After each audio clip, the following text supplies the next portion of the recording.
জগদীপ ধনখড়ের হঠাৎ ইস্তফার নিয়ে যেখানে জোর জল্পনা চলছে রাজনৈতিক মহলে, কেন হঠাৎ ইস্তফা এই প্রশ্ন উঠছে। আর এই আবহে দাঁড়িয়ে বিরোধীদের বৈঠক, মল্লিকার্জুন খার্গের নেতৃত্বে বৈঠকে বিরোধী নেতারা, যেখানে উপস্থিত রয়েছেন বিরোধী দলনেতা রাহুল গান্ধীও।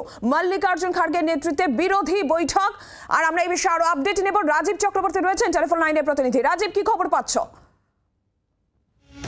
রাজ্যসভার চেয়ারম্যান এবং উপরাষ্ট্রপতি জগদীপ ধনখড় ইস্তফা দিয়েছেন, তখন বিরোধী শিবিরের একটি বৈঠক হচ্ছে এবং সেই বৈঠক বসেছে মল্লিকার্জুন খার্গে, রাজ্যসভার বিরোধী দলনেতা, তার দপ্তরে। যে বৈঠকে রাহুল গান্ধীও উপস্থিত রয়েছেন, যিনি লোকসভার বিরোধী দলনেতা।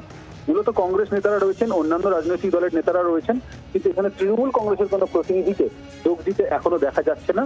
এবং এই বৈঠকে অন্যান্য বিষয়ের পাশাপাশি জগদীপ ধনখড়ের ইস্তফার বিষয়টিও আলোচনা হচ্ছে বলে আমরা জানতে পারছি। এবং সংসদ অধিবেশন বসতে চলেছে এবং সংসদ অধিবেশন এরপর শুরু হলে এবং তাতে এই বিষয়গুলি উঠে আসে কিনা সেটা দেখার বিষয়। রাজ্যসভায় গতকাল বিষয় উপদেষ্টা কমিটির বৈঠকে ছিলেন জগদীপ ধনখড়। তারপরে দ্বিতীয় দফার বৈঠকে সংসদ বিষয়ক মন্ত্রী এবং বিরোধী রাজ্য সভার দলনেতা অনুপস্থিত ছিলেন। সেই বিষয় নিয়ে কিছু হয়েছে কিনা এবং এর ভেতরে কি কারণ রয়েছে এবং পরবর্তীতে জগদীপ ধনখড়ের পরবর্তীতে এই চেয়ারে কে বসবেন তা নিয়েও কিন্তু বিরোধী শিবির তারা আলোচনা শুরু করেছে। বাংলার আওয়াজ, বাঙালির আবেগ, জি 24 ঘন্টা।